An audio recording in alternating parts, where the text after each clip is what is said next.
Politics பேசுறான். Politics. தமிழ்நாட்டிலிருந்து மாநிலங்களவைக்கு தெரிவு செய்யப்பட்டிருக்கக்கூடிய மக்கள் நீதி மையத்தின் தலைவர் கமல்ஹாசன் நேற்றைக்கு தன்னுடைய கன்னி பேச்சை ஆற்றியிருக்கிறார். எதிரில் மோடி வேற இல்ல, நிர்மலா சீதாராமன் அம்மையாரை வைத்து தான் பிரிய சகோதரி அப்படின்னு அவர்களுக்கு எதிரில் தான் அவர் தன்னுடைய உரையை இல்லைன்னு அதுக்கு ஒரு இது வேற போயிடும், அவர் தகவல் சேர்ந்துடும் அப்படின்னாரு. தமிழ்ல ஆரம்பித்து ஆங்கிலத்துல போய் தெலுங்குல பூந்து வந்து ரூபாய் நோட்டில் இருக்கக்கூடிய எல்லா மொழியும் நமக்கு தெரியுங்கிறத அவர் அங்கேயும் காட்டி பேசி முடிச்சிட்டார். விவேக் வந்து சுந்தர்சியை வம்புழுத்துற ஒரு டிக்கெட்டை கொண்டு வருவார்ல, அது எல்லா பாஷையும் பேசும். அது மாதிரி ஆகிப்போச்சு நேற்று. அவர் என்ன வேணாலும் சரி, எந்த மொழியில் வேணாலும் பேசு, நான் பேசுகிறேன் அப்படிங்கிற மாதிரி. அங்கிட்டு பார்த்தா தெலுங்கு சோசியல் மீடியால பூரா வந்து கமலஹாசன் பேச்ச போட்டு கல்கின்னு ஒரு படம் இல்லையே, கல்கின்னு ஒரு படம், அது கிளைமேக்ஸ்ல பேசின டயலாக். அது அவர் பல மேடைகள்ல பேசியிருக்காரு. ஒரு தெலுங்குல இருக்கக்கூடிய புரட்சிகர கவிஞருடைய வரிகள், ஜெகநாத ரதச்சக்கராலு ஒஸ்துன்னா ஒஸ்துன்னா, ஜெகநாதனுடைய தேர் சக்கரம் வருகிறது அப்படின்னு நிலை இல்லாதது. ஆமா, எது எல்லாமே வந்து மாற்றத்துக்கு உலகத்துல எந்த ராஜ்யமும் கவிழாமல் இருந்ததில்லை. உங்களுக்கும் இன்னொரு நாள் நடக்கும். வீழ்க வளமுடன், வீழ்க நலமுடன், வீழ்க வளமுடன், வாழ்க தமிழுடன். அவங்க எல்லாம் ஒரு கட்டத்துல என்ன ஆயிடுச்சுன்னா, கவலைப்படாதீங்க, அவர் என்ன பேசினாருன்னு உங்களுக்கு புரியலங்கிறதுக்காக நீங்க கவலைப்பட வேண்டிய அவசியம் இல்லை, எங்களுக்கே பாதி புரியல அப்படிங்கிற ரேஞ்சில். அதுல வந்து மேல உட்கார்ந்தவர் வந்து துணை ஜனாதிபதி சபாநாயகர், அவருக்கு தமிழ் தெரியும், நல்லா தெரியும். தமிழ் தெரிஞ்சா மட்டும் புரியாதுங்க, கமலுடைய மொழி தனியா தெரியணும். அதனால இப்பதான் அவங்களுக்கு என்ன பேசினாருன்னு டிரான்ஸ்லேட் பண்ணி ஏஐட்ட கொடுத்து டீகோட் பண்ணி புரிஞ்சிருக்காங்க. அதாவது தமிழ் வந்து பிச்சை எடுக்க விடாதுன்னு ஏதோ பேசியிருக்காரு போல இருக்கு. தமிழ் பிச்சை எடுக்க உதவாது, திருடவும் உதவாது. தமிழன் பிச்சை எடுக்க மாட்டான், அதுவும் உங்கள் பிச்சையை ஏற்கவே மாட்டான். தங்கச்சி, ஓட்டையும் நாட்டையும் இந்த கமலஹாசன் விற்கவே மாட்டான். நிர்மலா சீதாராமன் தமிழ் பிச்சை எடுக்க கூட உதவாது அப்படிங்கிற மாதிரி அவங்க சொல்லிட்டாங்கன்னு ஒரு கவுண்டர் அடிச்சுட்டு வந்துட்டார். நிர்மலா சீதாராமன் பெரியாரை மேற்கோள் காட்டித்தான் சொன்னாரு அப்படின்னு வலதுசாரிகளும் தமிழ் தேசிய குடிதேசிய கோமாளிகளும் இதெல்லாம் பெரியார் சொன்னது, தமிழ் வந்து பிச்சை எடுக்க கூட உதவாது அப்படின்னு சொன்னது அப்படின்னு டீகோட் பண்ணி தமிழ் லேப்ஸ் அப்படின்னு ஒரு சங்கி பேஜ், அதுல வந்து இது விரிவா கட்டுரை ஒண்ணு தீட்டியிருக்கானுங்க. ஈவேரா ஏன் தமிழ் பிச்சை எடுக்க கூட தகுதியற்ற ஒரு காட்டுமிராண்டு மொழி என்று வர்ணித்தார் என்பதை பலர் முழுமையாக புரிந்து கொள்வதில்லை. அது தமிழை அவர் வந்து உள்ளூர வெறுப்பதுனால் அப்படி செய்யல. உண்மையில தமிழ் இந்தியையும் சமஸ்கிருதத்தையும் விட எவ்வளவோ உயர்ந்ததுன்னு அவர் பலமுறை கூறியிருக்கிறார். தென்னிந்திய மொழிகள் எல்லாம் தமிழ் என்கிற மொழியுடைய ரீஜனல் டயலக்ட்ஸ் தான் அப்படின்னு அவர் வந்து வாதிட்டு இருக்கிறார். தமிழ் எழுத்துக்கள்ல அவர் சீர்திருத்தம் செய்திருக்கிறார். அப்படியானால் தமிழை இந்த அளவுக்கு விரும்பக்கூடிய பெரியார் எதற்காக அதை காட்டுமிராண்டு மொழி என்று விஷமத்தனமாக பேசியிருக்கிறார்னு பார்த்தா, உண்மையில் அவர் பண்டைய தமிழ் இலக்கியங்களை எல்லாம் படிச்சிருக்கார். இது வந்து சங்கி எழுதுறான். எனக்கு வந்து ஒரு கட்டத்துக்கு மேல இவன் என்ன சொல்ல வரான் அப்படிங்கிற மாதிரி ஆயிடுச்சு. சோகால்டு செக்யூலரான தமிழ் சங்க இலக்கியங்கள் இருந்து ஒரு 3 உதாரணத்தை மட்டும் பார்ப்போம். ஏன் பெரியார் இதையெல்லாம் தமிழை வெறுக்கக்கூடிய டோனுக்கு அவர் ஏன் போனார்னு பார்ப்போம்னு சொல்லிட்டு, சிலப்பதிகாரத்துல கண்ணகியுடைய கோவலனுடைய திருமணம் பார்ப்பன அர்ச்சகர்களால் நடத்தப்பட்டதாக அது வந்து காட்சி விவரிக்கிறது. அவள் மதுரையை எரிக்கும் போது அவள் கேட்கக்கூடிய வரமாக பசுக்கள், துறவிகள், ஆதரவற்றவர்கள், பிராமணர்கள் இவர்களை எல்லாம் விட்டுட்டு எரி, அவங்களுக்கெல்லாம் அப்படிங்கிற மாதிரி பிரார்த்திக்கிறாள். அது வந்து ஃபர்ஸ்ட் தவறு. அரண்மனைக்குள்ள நடந்தது மக்களுக்கு எதுவுமே தெரியாது. சிலப்பதிகாரம் ஒரு 2000 வருட பழமையான இலக்கியம் இல்லையா, அதுல பார்ப்பனர்களை விட்டுவிடுன்னு கதை நாயகி சொல்லுகிறார் அப்படின்னா பார்ப்பனர்களுக்கு அந்த இடம் கொடுக்கப்படுதா அப்படின்னு அதுல ஒரு கேள்வி வருது. நன்னூல் என்கிற இலக்கண நூல்ல மனிதர்கள், தேவர்கள் மற்றும் நரகவாசிகளை உயர்திணை என்ற பிரிவுல வகைப்படுத்துது. இந்த மாதிரி படிநிலை வைப்பது 2வது தவறு. இப்படியெல்லாம் நன்னூல் காலத்திலிருந்து இருக்குங்கிறது பிரச்சனைக்குரியது. திருக்குறள்லையும் கடவுள் வழிபாடு, கர்மா, மறுபிறவி, நரகம், இது மாதிரியான விஷயங்கள்லாம் வருது. So closed. இப்படியான விஷயங்களை எல்லாம் அவர் எல்லாத்தையும் அவர் காலத்தில் இருந்த இலக்கியங்களை எல்லாம் படிச்சுட்டு தான் அவர் அந்த ஸ்டாண்டுக்கு வர்றாரு.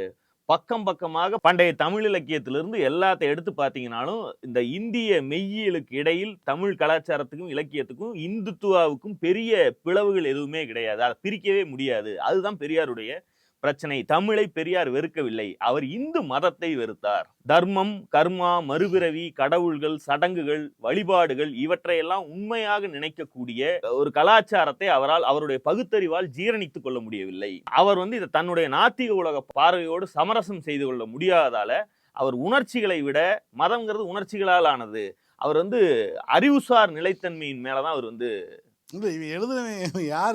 நான் ரொம்ப நேரம் இது தீக்கால எதுவும் எழுதி போட்டாங்களா, சங்கீதானா, பாரதியார் படத்துக்கு பின்னாடி ஆரஞ்சு காவி நிறம்லாம் இருக்கு, தமிழ் லேப்ஸ்னு பேர் வச்சிருக்கான். அதை ஷேர் பண்ணி இருக்கிறது யாருன்னு பார்த்தா முக்கியமான கட்டுரை, அனைவரும் படிங்கன்னு ஷேர் பண்ணது யாருன்னு பார்த்தீங்கன்னா சாய் தீபக். அதாவது 2076 பாஜகவின் பிரதமர் வேட்பாளராக லிஸ்ட்ல இருக்கக்கூடிய ஒருவர். அவர் தமிழ் இலக்கியத்தை இந்த காரணங்களால் முழுமையாக நிராகரித்தார். அதனுடைய கவிஞர்களை பயனற்ற காட்டுமிராண்டி முட்டாள்கள்னு கேலி செய்தார். தமிழை ஒரு தாய் அப்படின்னு பார்க்கக்கூடிய கருத்தையே அவர் கேலி செய்தார். தரம் குறைந்த பாலை தரக்கூடிய பலவீனமான தாய் என்று அழைத்தார். அவர் நவீனத்துவம் ஆங்கிலத்தில் இருக்கு, அது டின் பாலா இருந்தாலும் அதை குடிச்சிருந்தா உருப்பிருப்பீங்கன்னு சொல்லக்கூடிய அளவுக்கு அவர் சென்றார். கடவுள் வாழ்த்தை எதிர்ப்பதை போலவே அவர் தமிழ் தாய் வாழ்த்தையும் எதிர்த்தார். ஈவேராவுடைய இந்த தீவிரமான கருத்துக்கள் அவர் எங்கிருந்து வருகிறார், எங்கு செல்கிறார்ங்கிறத புரிந்து கொள்வதற்கு உதவுகிறது. ஆனால் ஈவேராவிடம் ஒரு அறிவுசார் நேர்மை இருக்கு, கண்டினியூஸ், இதுல ஒரு கன்சிஸ்டன்சி அவர் மெயின்டைன் பண்றார், எதையும் விட்டு வைப்பதில்லை. அதாவது பெரியாருக்கு அறிவுசார் நேர்மை இருக்கிறது என்று சங்கிகள் பாராட்டு பத்திரம் வாசிக்கிறார். ஆனால் அதை தொடர்ந்து பெரியாருக்கு பிறகுதான் கோயபல்ஸ் தரத்திலான ஒரு பிரச்சாரம் நடக்கிறது. ஈவேராவுடைய தீவிர பகுத்தறிவை ஏற்றுக்கொள்ள முடியாத அளவுக்கு தமிழர்கள் தங்கள் மொழியுடன் ஆழமான பிணைப்பை கொண்டிருக்கின்றனர் என்பதை திராவிட சித்தாந்தவாதிகள் உணர்ந்து பெரியாருக்கு நேர் எதிராக தமிழ் இலக்கியத்தை அடியோடு அவர்கள் நிராகரிப்பதற்கு பதிலாக அதில் குறிப்பிட்ட செய்யுள்களை மட்டும் தேர்ந்தெடுத்து அவற்றை திரித்து தத்துவார்த்த கருத்துக்களை மறு உருவாக்கம் செய்து ஒரு எதிர் கதையாடலை உருவாக்கி வச்சிருக்காங்க. பண்டைய நூல்களோடு எந்த காலத்திலும் பொருந்தாத ஒரு செக்யூலர் தன்மையெல்லாம் அதற்கு கொடுக்கிற வேலையை திராவிட சித்தாந்தவாதிகள் தான் பண்ணியிருக்காங்க. அதை பெரியார் செய்யவே இல்லை அப்படின்னு இந்த கட்டுரை செல்கிற. உண்மையில் ஈவேரா இன்று உயிரோடு இருந்திருந்தால் இவர்கள் டீஸ்டாக்ஸை நிச்சயம் கடுமையாக கண்டித்திருப்பார். அவர் அப்ப இருக்கும்போது கண்டிச்சு தானே இருந்தாரு. ஏன்னா இவை 67 அவருடைய இறப்பு வரைக்குமான ஆட்சியில் அண்ணாவையும் பார்த்தாரு, கலைஞரையும் பார்த்தாரு. அவர் சும்மாலாம் கிடையாது, பாராட்டிட்டேலாம் இருக்க கிடையாது, விமர்சனமும் பண்ணிக்கிட்டே தான் இருந்தார். மார்க்சியத்தை அப்படியே நடைமுறைப்படுத்த முடியாதுன்னு உணர்ந்து கொண்ட லெனின் எப்படி நடைமுறைப்படுத்தினாரோ அது மாதிரி இங்கே அண்ணாவும் கலைஞரும் நடைமுறைப்படுத்தினாங்க பெரியாரியத்தை. இந்த சங்கிய 2 ஆதாரங்களை இப்போ பெரியார் ஈவேரா சிந்தனைகள் இருந்து, தமிழ் படித்தால் பிச்சை கூட கிடைக்கவில்லை என்பதோடு இதற்காக செலவு செய்த காலத்தை வேறு துறையில் செலவிட்டால் வாழ்வில் பயன் ஏற்பட்டிருக்கும் என்பதை 100 ஆண்டுகளுக்கு முன்பே ஒரு தமிழ் கற்ற அனுபவ புலவர் மேற்கண்ட பாடல் மூலமாக எடுத்து காட்டியிருக்கிறார்னு பெரியார் சொல்றார். அதாவது பெரியாருக்கு 100 ஆண்டுகளுக்கு முன்பு வாழ்ந்த ஒரு தமிழ் புலவர் எழுதின பாடலை அவர் போடுறார். சனியனான தமிழை விட்டு தையலார்தம் இடமிருந்து தூது சென்று பிழைத்தோம் இல்லைன்னு ஒரு பாட்டு. இதை போட்டு இதெல்லாம் 100 வருஷத்துக்கு முன்னாடியே ஒருத்தன் சொல்லியிருக்காண்டா, இதுல பயன் இல்லை அப்படின்னு பெரியார் சொல்றார். உண்மை. அதற்கு அடுத்து தமிழில் நல்ல உணவு எங்கே இருக்கிறது? தாய்க்கு நல்ல உணவு இருந்தால் தானே அவளுக்கு பாலும் ஊரும், அந்த பாலில் சக்தியும் இருக்கும். தமிழில் நல்ல உணவு எங்கே இருக்கிறது? நண்பர் சிவஞானம் மாப்போசி கூறக்கூடிய தமிழ் தாய் உண்ட உணவெல்லாம் சிந்தாமணி, சிலப்பதிகாரம் முதலிய பஞ்சகாவியம், 8 தொகை, 10 பாட்டு, பாரதம், ராமாயணம் போன்ற இவைகளெல்லாம் சுவை இருக்கலாம், அழகு இருக்கலாம், முன்னேற்றத்துக்கு அறிவு இருக்கிறதா? இது பெரியாருடைய சொற்கள். இப்படிப்பட்ட இந்த தாய்ப்பாலை குடித்து வளர்ந்த பிள்ளைகள் இந்நாளிலேயே நடைவிளமாய் இருப்பதை தவிர, அதுவும் மற்றவன் கைகாலில் நடப்பதை தவிர, உழைப்புக்கு காரியத்துக்கு பயன்படும்படியான தன் காலால் தாராளமாக நடக்கும்படியான பிள்ளை, ஒரு ஒற்றை பிள்ளை தமிழ்நாட்டில் இருக்கிறதா அப்படின்னு கேட்கிறார். இங்கிலீஷ் புட்டிப்பாலை அருந்தியிருப்பார்களேனால் இந்த அன்பர்கள் உட்பட எல்லோரும் எவ்வளவோ சக்தியும் திறமையும் உடையவர்களாக ஆகியிருப்பார்கள் அப்படின்னு அவரு சொல்றார். இது எல்லாமே உண்மை. இது எல்லாத்தையும் எழுதியிருப்பவன் ஒரு சங்கி பார்ப்பனன். என்னுடைய முதல் கேள்வி, வேர் இஸ் த லை? நீயே எல்லாம் நாங்கெல்லாம் என்ன சொல்றோமோ, பெரியார் என்ன சொன்னார் என்று பெரியாரை ஆதரிக்கக்கூடிய, பெரியாரை பின்பற்றக்கூடியவர் சொல்லுவோம், அதைத்தான் நீயும் சொல்லியிருக்க. இதுல நீயே பாராட்டு பத்திரமும் வாசிடுற. அவர்கிட்ட அறிவுசார் நேர்மை இருக்கிறது, கன்சிஸ்டன்சி இருக்கிறது, அவர் மாத்தி எல்லாம் இந்த விவகாரத்துல பேசல அப்படின்னு. அப்போ பெரியாருடைய தமிழ் குறித்தான பார்வையை நாம் எழுதினாலும் இதைத்தான் எழுத முடியும், உண்மையை எழுதினா இதைத்தான் எழுத முடியும். சங்கிகள் பெரியாருடைய அறிவு நேர்மையை புகழ்கிறார்கள், அதற்கு வாழ்த்துக, நன்றி. 2வது, சங்கிகளுக்கு பெரியார் கக்கக்கூடிய இந்த நெருப்பு போன்ற உண்மையை எதிர்ப்பதுங்கிறது ரொம்ப எளிது. இந்த பாருங்க, பெரியார் சனியன்ட்டாரு.